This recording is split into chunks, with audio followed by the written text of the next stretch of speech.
João capítulo 6, versículo 1 ao 14, vai dizer assim. Eu estou lendo na versão Almeida século 21, tá?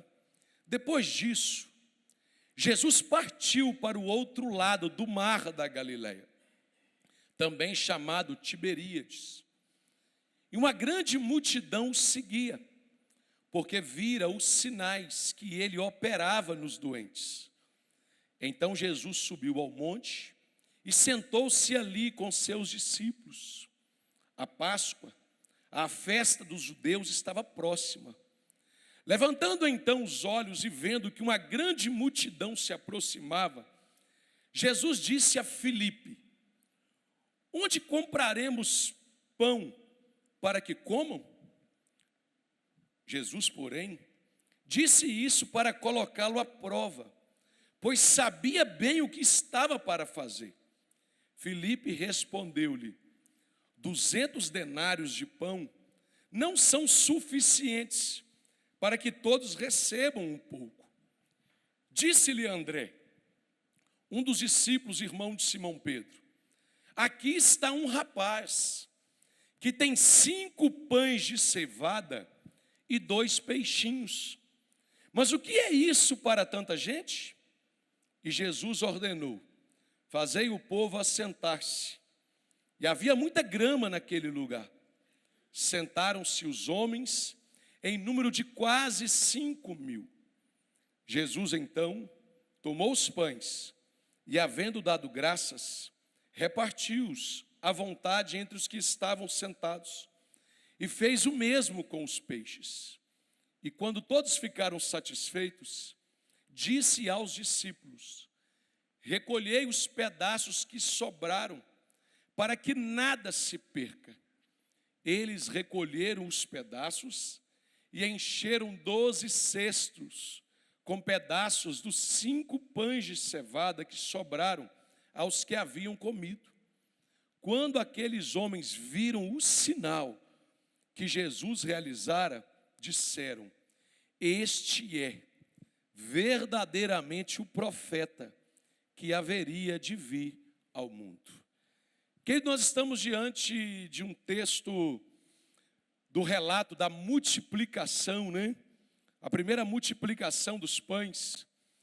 E eu sei que você sabe que é o único milagre que está relatado nos 4 evangelhos. Mateus conta, Marcos conta, Lucas conta, e o evangelista João também nos conta esse relato. E quando nós olhamos esse texto se dá no momento em que Jesus, ele pregava, né, para uma grande multidão, e a Bíblia vai dizer que onde Jesus estava, sempre havia uma grande multidão a rodeá-lo, sempre havia uma grande multidão a sentar para ouvir-lhe os ensinamentos que Jesus sempre trazia. Mas é bem verdade que o texto sagrado nos mostra que Jesus, ao longo do seu ministério, pastor Márcio, ele teve vários ouvintes. Você vai ver que Jesus, no seu ministério, tinha pessoas que ouviam por curiosidade. Você vai ver que havia alguns que eram admiradores do ministério de Jesus. Você vai ver que haviam outros que eram aqueles cobiçosos ou gulosos, aqueles que seguiam para ver o que Jesus ia fazer, para Jesus suprir uma necessidade, para Jesus, realizar um milagre que pudesse satisfazê-los. Você vai ver que havia também os incrédulos, aqueles que seguiam Jesus, mas não acreditavam em Jesus, não acreditavam que Jesus era o Filho de Deus. Você vai ver no relato bíblico que havia os murmuradores, aqueles que estavam ali sempre para murmurar. Havia os blasfemadores também.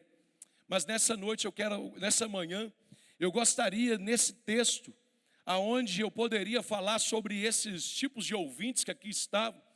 Eu vim aqui nessa manhã para poder aprender contigo, querido, sobre o milagre da multiplicação. Porque nesse texto, nós conseguimos descobrir alguns segredos, que se eu e você observarmos, e eu e você aplicarmos na nossa vida, nós vamos experimentar multiplicação de Deus em todas as esferas do nosso viver.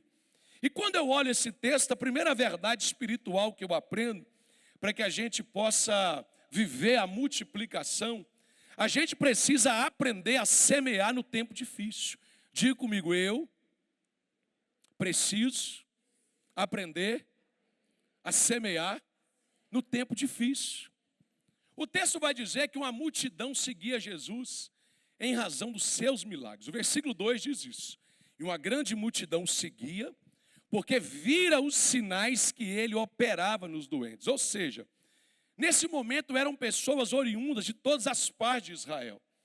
E quando nós olhamos essas pessoas que estavam ali necessitadas, e estavam ali seguindo Jesus por razão dos milagres que ele operava, você vai ver que essas pessoas necessitavam de algo básico. Duas coisas, alimento e saúde.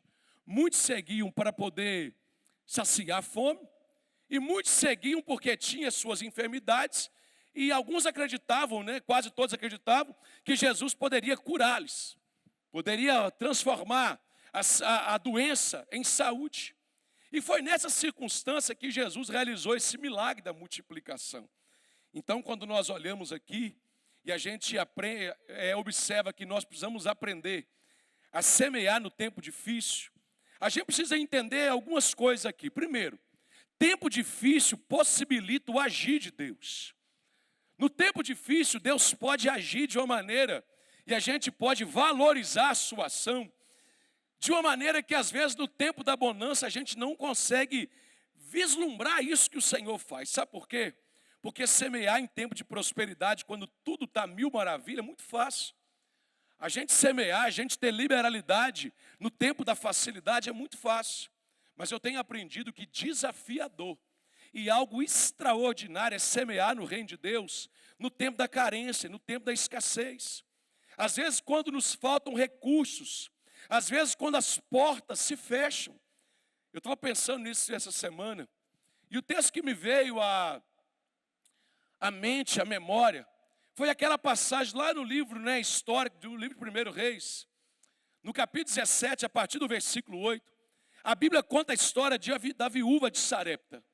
Deus manda Elias ir ali para aquele local, e a palavra do Senhor vai dizer, querido, que o Senhor diz assim para o profeta Elias, no versículo 9 de 1 Reis 17, levanta-te, vai viver em Sarepta, no território de Sidom, ordenei ali a uma viúva que te sustente. O texto diz que Elias partiu para Sarepta, e quando chegou na entrada da cidade, estava ali uma viúva apanhando lenha. Elias a chamou e lhe disse, traze-me por favor uma vasilha com um pouco de água para eu beber. Quando ela saiu para buscá-la, ele a chamou e lhe disse, mas traze-me também um pedaço de pão. Ela, porém, respondeu, tão certo como vive o Senhor teu Deus, não tenho pão nenhum, mas apenas um punhado de farinha na vasilha e um pouco de azeite na botija. Estou apanhando 2 gravetos para ir prepará-lo para mim e para meu filho. Nós o comeremos e depois morreremos. Então Elias disse, não temas, vai, faze como disseste, mas primeiro, faze para mim um bolo pequeno e traze-o aqui. Depois o farás para ti e para teu filho. Pois assim diz o Senhor Deus de Israel, a farinha da vasilha não acabará e o azeite da botija não faltará, até o dia em que o Senhor fizer chover sobre a terra. Ela foi e fez conforme a palavra de Elias. Assim, ela e sua família comeram durante muitos dias. A farinha da vasilha não se acabou e não faltou azeite na botija, conforme a palavra do Senhor que ele falara por intermédio de Elias. Tempo difícil possibilita o agir de Deus. Essa mulher enfrentava um tempo de dificuldade, mas quando o profeta lhe deu uma direção, quando o profeta lhe fez um pedido e disse, faz assim, primeiro, e depois você faz como você disse que faria. O texto diz que a farinha não acabou e que o azeite também não acabou. Então, quando nós olhamos sobre multiplicação, a gente precisa entender isso. que o tempo difícil é o tempo que a gente tem a possibilidade de contemplar a ação de Deus. Mas eu aprendo, pastor Márcio, que além do tempo difícil possibilitar a ação de Deus, o tempo difícil também é o tempo que prova a nossa fé. Porque em meio à dificuldade, voltando lá no texto de João capítulo 6, em meio à dificuldade que aquele povo estava enfrentando, aonde o texto diz que havia uma multidão faminta, Jesus questionou a Filipe, no versículo 5, na parte B, Filipe, onde compraremos pão para que como? Jesus sabia o que faria. Jesus, ele tinha a estratégia e Jesus sabia muito bem qual seria a direção que ele teria. E aí eu entendo que a pergunta de Jesus para Filipe foi um desafio de fé para Filipe. Tanto para Filipe como para os demais discípulos. Porque ali Jesus estava confrontando-os para saber se eles reconheciam que Jesus era o Filho de Deus. Só que quando nós vemos Jesus perguntar, a Bíblia nos mostra que por diversas vezes Deus fez uma pergunta a alguém. E eu tenho aprendido, pastor, que sempre que Deus pergunta, Deus não está querendo saber a resposta, Deus está querendo nos ensinar. A palavra do Senhor no livro de Gênesis, o livro do princípio, no capítulo 3, você conhece a história melhor do que eu, a queda de Adão e Eva. E o texto vai dizer que quando eles comem do fruto proibido, a palavra de Deus vai dizer que quando Deus vai visitá-los na viração do dia, no tempo da comunhão, o texto vai dizer-nos que Adão se escondeu. E Deus de repente perguntou, Adão, onde estás? O Deus onisciente, onipresente, onipotente. Vocês acham que ele não sabia onde Adão estava? Claro que sabia. Deus sabia o que estava acontecendo. Mas eu entendo que Deus estava perguntando para Adão, Adão, onde está o Adão que eu criei? Onde está o Adão que eu criei? O Adão santo, o Adão puro, o Adão ingênuo, o Adão que não tem malícia. Onde está esse Adão? Você quer ver uma outra pergunta que Deus faz? A Bíblia vai dizer no livro também histórico dos reis, no primeiro, capítulo 19, versículo 13, na parte B. O texto vai dizer-nos que Elias, depois de ter vivenciado inúmeros milagres, Elias tinha acabado de chamar os profetas de Baal num desafio no Monte Carmelo. Mas o capítulo 19 vai dizer que a amada Jezabel falou, eu vou matar o Elias. Amanhã, a essa hora, Elias vai estar morto. E vocês sabem que Elias fez o quê? Elias se escondeu na caverna. E Deus então vai ter com Elias, e Deus fala, Elias, o que faz aqui? O que você está fazendo aqui? Deus sabia por que Elias estava ali. Mas Deus estava querendo dizer para Elias, Elias, sai da caverna, porque tem muita coisa para se fazer lá fora. Não é tempo de se esconder na caverna. Quer ver um outro texto que Deus faz uma pergunta? Evangelho de Lucas, no capítulo 18, nos conta aquela parábola do juiz ímpio. E aquela viúva que importunava ele. E um belo dia ele diz, ainda que eu não temo a Deus e não respeito o homem algum, eu vou julgar a causa dessa viúva. Porque aquela viúva era perseverante. Ali estava nos ensinando não o dever de apenas orar, mas o dever de orar e nunca esmorecer. E de repente, quando o Senhor ele vai finalizar, Lucas 19, no versículo 8, na parte B, Jesus fala assim, quando ele viu tudo aquilo que aconteceu, Jesus diz assim, quando porém vier o Filho do Homem, porventura achará fé na terra? Ou seja, o tempo da volta de nosso Senhor e Salvador Jesus Cristo. Será que Jesus vai encontrar uma igreja perseverante à semelhança daquela viúva? Será que eu e você, em meio dos nossos anseios, em meio às nossas necessidades, em meio às nossas angústias diante do Senhor, angústias essas que às vezes nos impulsiona para o Senhor, nos impulsiona para os pés do Senhor, será que nos dias que antecedem a volta do Senhor, será que o Senhor vai encontrar em mim e você a fé que aquela viúva teve, a perseverança que aquela viúva teve? O Senhor perguntou, quando porém vier o Filho do Homem, porventura achará fé na terra? Meu irmão, eu vim aqui para dizer para você essa manhã, é tempo de nós semearmos, é tempo de nós entendermos que o tempo difícil, ele prova a nossa fé. O tempo difícil, ele possibilita-nos a vivenciar o milagre da parte de Deus. Só que quando eu chego aqui no Evangelho de João mais uma vez, e eu aprendo sobre o princípio da multiplicação, eu quero dizer para você que eu aprendo a segunda verdade aqui. Eu aprendo que a entrega precede a multiplicação. Às vezes nós queremos vivenciar o milagre, mas nós não queremos nos entregar para o milagre. Às vezes nós queremos contemplar coisas extraordinárias, mas nós não queremos dedicar um tempo com Deus, às vezes no nosso tempo no secreto. Às vezes nós queremos experimentar a multiplicação, mas nós não queremos entregar nada. Nós não queremos nos doar, nós não queremos abrir mão de algumas coisas. Observe que ao descrever o milagre, João em primeiro lugar mostra que havia um rapaz, e esse rapaz foi apresentado a Jesus. Primeiro João apresenta o rapaz para depois falar do que o rapaz tinha. Olha o versículo 8 para você ver. E o versículo 9. Jesus tinha perguntado, né? Onde compraria pão? Jesus sabia. Jesus estava colocando-os à prova. No versículo 7, Filipe é o calculista, né? O discípulo calculista. Ele falou, Senhor, 200 denários. Vamos parafrasear, 200 reais não tem como comprar pão, né? Pão está caro, não sei aqui, né? Lá em Moraes, pão virou ouro. 200 denários de dinheiro não são suficientes para comprar pão para tanta gente assim. Mas o versículo 8, André, um dos discípulos, irmão de Simão Pedro, disse assim, aqui está um rapaz que tem 5 pães de cevada e 2 peixinhos. Mas ali na sua dúvida, né, no seu questionamento de fé, ele diz assim, mas o que é isso para tanta gente? Ele pergunta, o que é 5 pães e 2 peixinhos para tanta gente?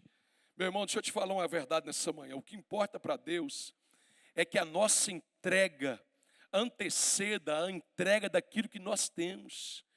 Deus primeiro trabalha em nós para depois trabalhar através de nós.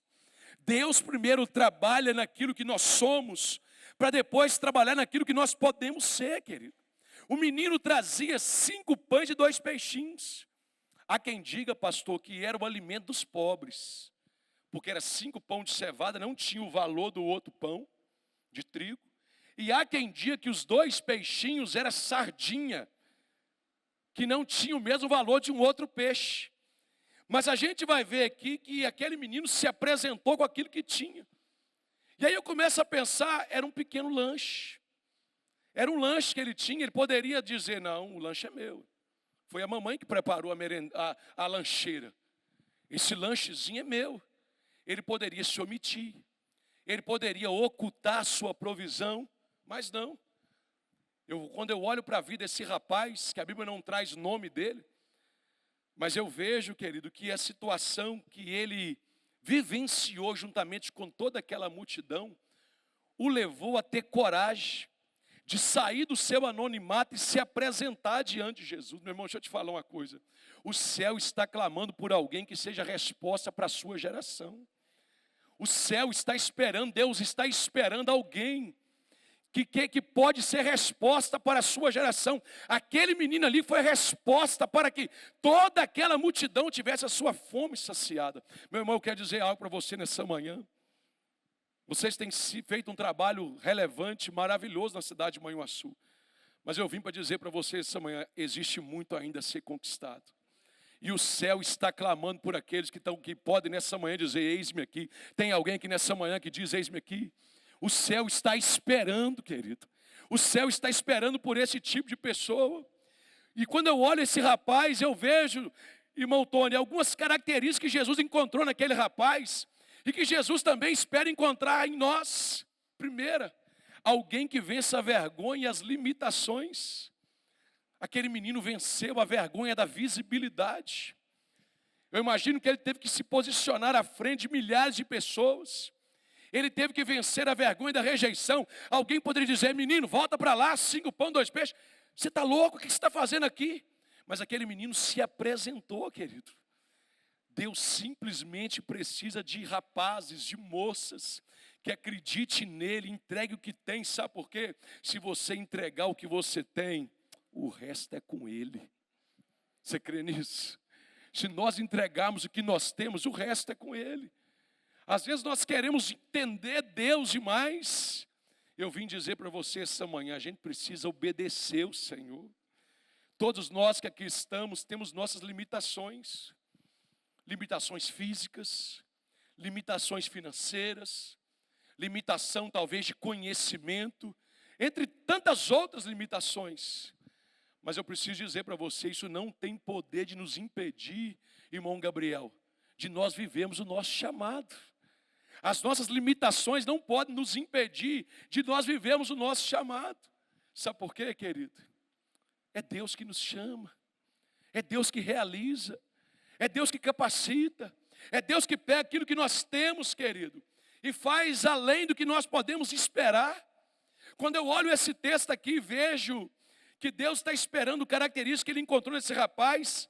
A primeira característica é aquele que vence a vergonha e a limitação. A segunda, sabe o que é? É alguém que crê em milagres. Quantos aqui creem em milagre? E a gente tem que crer em milagre, se preciso for, a ponto de fazer o ridículo. Para muitos, 5 pães e 2 peixes era algo ridículo. Há quem diga que, se contar com mulheres e crianças que ali estavam, quase 20 mil pessoas, pastor. 5 pãezinhos de cevada, 2 peixinhos, e alguém se apresentar, imagina. Estava pensando isso aqui, eu lembro da lancheirazinha que meus meninos levam para a escola. Aquela lancheira, 5 pãezinhos, 2 peixinhos ali, aquele rapazinho apresentando-se ali, aquele jovem. Era algo aos olhos de muitos, era uma loucura, querido. Pensar que 5 pães e 2 peixes poderia alimentar aquela multidão. Mas aquele jovem acreditou em milagre, querido. Quando nós acreditamos em milagre, o apóstolo Paulo vai dizer em Efésios 3:20, ora, aquele que é poderoso para fazer infinitamente mais além daquilo que nós pensamos ou pedimos, segundo o poder que em nós opera, a Ele seja glória para todo sempre. Nós precisamos acreditar no Deus que nós servimos, querido. Nós seguimos um Deus todo-poderoso, o Deus do sobrenatural, o Deus dos milagres. O Jesus que estava ali é o mesmo que eu e você servimos. E foi o Jesus que operou um milagre no meio daquele povo. Foi um Jesus que operou um milagre, querido, e saciou a fome daquele povo. Terceira característica de alguém que Jesus está esperando encontrar. Alguém que esteja disposto a semear a sua vida por sua geração. Esse rapaz, a Bíblia não traz nome dele. Mas esse rapaz ficou na história. E até hoje, eu e você lemos sobre ele. Até hoje, nós pastores, pastor Baixo, pregamos sobre ele. Não sabemos de onde ele era, não sabemos o nome dele, não posso dizer se ele tinha 10, 12 ou 14 anos, mas ele nos ensina aqui que o milagre só foi possível porque ele teve consciência de sacrificar-se ao ponto de entregar tudo que ele tinha para saciar a fome dos outros. Ele não guardou para ele não pensou só nele, querido. Ele não é do tipo, diz assim, não, é meu. Como eu disse aqui, foi a minha mãe que preparou, não. Ele olhou para Jesus e para a multidão que precisava ser alimentada. E ele se colocou à disposição. Meu irmão, não tem como marcar história, não tem como ser relevante, não tem como, querido, ser um instrumento de Deus sem estar disposto a se sacrificar como oferta viva ao Senhor. O Senhor está buscando jovens, homens, mulheres, anciãos, pessoas que se coloquem à disposição e digam, eis-me aqui, Senhor. Eu estou aqui, eu tenho minhas limitações, mas eu quero ser usado. Sabe por que eu estou dizendo isso? Porque carisma, talento e dom são importantes. Mas carisma, talentos e dons não mudam o mundo. Não muda o mundo. Você sabe o que muda o mundo, querido? Pessoas que vivem uma vida profunda com Jesus. Pessoas que vivem uma vida de rendição a Jesus. Pessoas que, se preciso for, sacrifica a carne, vence o diabo, vence o pecado, para se colocar à disposição do Senhor como resposta à sua geração. Nessa manhã eu saí lá de Aimorés, andei 170 quilômetros em 2 horas, pastor. Vim até rápido, eu acho. Muita curva, né? Tem curva aí que parece que não... A minha esposa falou, o L não. Eu falei, não, o L não, é o S. Né? É um S. De tanta curva. Mas eu vim aqui, sabe para quê, querido? Para dizer para você que o Senhor está clamando pela sua vida. Jesus está esperando pela sua vida. Porque para Deus os problemas não são dificuldades.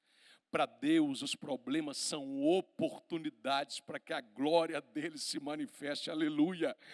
Evangelho de João no capítulo 9. Jesus, quem pecou para esse menino nascer cego? Jesus falou, nenhum, nem o pai nem a mãe. Essas coisas acontecem para o nome do Senhor ser glorificado.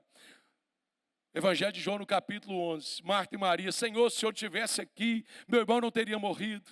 Jesus disse, essa enfermidade não é para a morte, mas é para a glória de Deus. Eu preciso dizer para você que as oportunidades, querido, que a gente vive são oportunidades para manifestação da glória de Deus. Os problemas que às vezes nos cercam são oportunidades que nos possibilitam experimentar um pouquinho de Deus. E eu encerro dizendo para você nessa manhã, que para aprender com a multiplicação, a gente precisa acreditar que a multiplicação com Jesus é contínua. O milagre não se deu apenas no momento em que Jesus partiu os pães e os peixes. O milagre se deu também no momento em que sempre eles iam partilhando. O versículo 11 diz, Jesus então tomou os pães e havendo dado graças, repartiu-os à vontade entre os que estavam sentados e fez o mesmo com os peixes. E quando todos ficaram satisfeitos, disse aos discípulos, recolhei os pedaços que sobraram para que nada se perca. O texto diz que eles encheram 12 cestos com o que havia sobrado. Jesus pensa no nosso presente, mas Jesus pensa no nosso futuro também. Poderia dizer, não, já multiplicou, todo mundo saciou, junta isso aí e joga isso fora. Jesus mandou recolher. Sabe por quê? Porque Jesus não pensa só no agora, não. Se você está aqui nessa manhã e Deus está te chamando a se doar mais para Ele, a ser um instrumento de multiplicação e experimentar da multiplicação, eu quero dizer para você nessa manhã, Jesus não tem algo preparado para você apenas hoje. Jesus tem algo preparado para você amanhã também. Jesus pensa no amanhã para a sua vida. A bênção de Deus na nossa vida, ela tem continuidade. Mas a gente precisa entender uma coisa. Jesus mandou recolher, sabe por quê?